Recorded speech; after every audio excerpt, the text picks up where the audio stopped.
আজকের ভিডিওতে আমি পানির নিচে 4 মিনিট দম বন্ধ করে রাখার ট্রাই করব। ফার্স্ট অফ অল আমার দেখা লাগবে আমি এখন কয় মিনিট দম ধরে রাখতে পারি। মাত্র 1 মিনিট 16 সেকেন্ড। আমাদের লক্ষ্য থেকে আমরা এখনো অনেক বেশি দূরে, কিন্তু মাত্র 3টা স্টেপ ফলো করলেই আমরা আমাদের লক্ষ্যে পৌঁছাতে পারবো। Step 1, practising breathing exercise.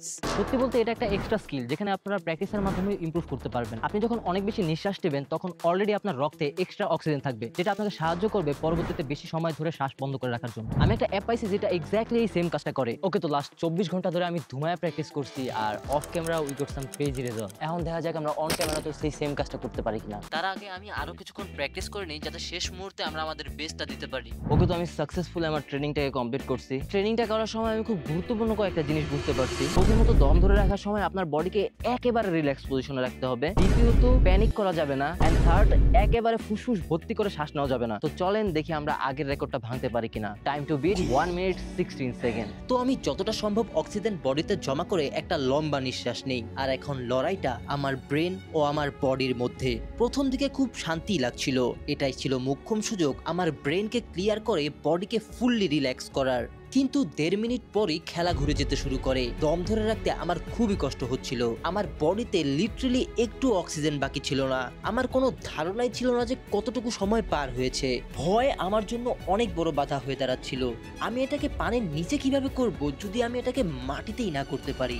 আমার হৃদপিণ্ড আমার বুকের মধ্যে হাতুড়ির মতো আঘাত করছিল। আর শেষ পর্যন্ত আমি হাল ছেড়ে দেই। আমি যখন প্র্যাকটিস করতেছিলাম তখন আমি 2 মিনিট 45 সেকেন্ড পর্যন্ত দম ধরে রাখতে সক্ষম হয়েছি।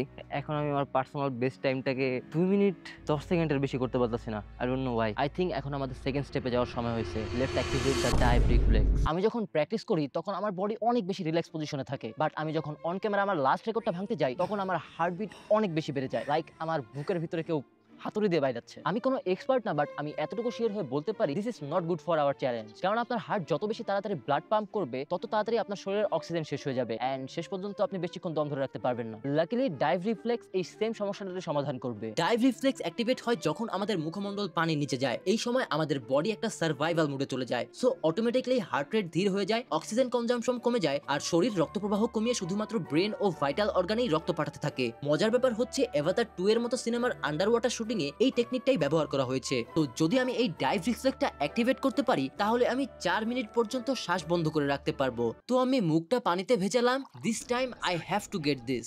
গত 1 ঘন্টা ধরে আমি প্র্যাকটিস করছিলাম, but suddenly something felt of.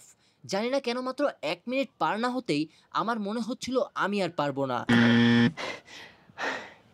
4 minute আমার কাছে তখন অসম্ভব মনে হচ্ছিল। ভয়ের ব্যাপার হলো আমাকে এটা করতে হবে পানির নিচে। আমি নিজের উপর থেকে বিশ্বাস হারিয়ে ফেলছিলাম। এরপর আমি আবারও চেষ্টা করি, মুখটাকে পানিতে ডুবিয়ে দম বন্ধ করি। এবার আমি জানতাম আই ক্যান ডু দিস। গভীরভাবে নিঃশ্বাস নিয়ে একেবারে শান্ত হয়ে বসি, যতটা সম্ভব রিল্যাক্স থাকার চেষ্টা করি। বুকের ভেতরের যন্ত্রণাকে উপেক্ষা করে আমি চেষ্টা চালিয়ে যাই। 1 সেকেন্ড, 2 সেকেন্ড, 1 মিনিট, 2 মিনিট, তারপর হঠাৎ দেখি আমি 3 মিনিট পার করে ফেলেছি। 3 ফাকিং মিনিটস গাইস। কিন্তু আমি থামিনি। আমি জানতাম আমি আরো দূরে যেতে পারবো। যতই চাপ বাড়ুক, যতই বুক ফেটে যাক, আমি হাল ছাড়বো না। শেষ পর্যন্ত যখন মনে হচ্ছিল আমার অক্সিজেন লেভেল লিটারালি শূন্যে নেমে এসেছে, then I had to quit. 3 minute 20 second. This actually work. এতটা উন্নতি করবো আমি বুঝতে পারিনি। 3 মিনিট 20 সেকেন্ড।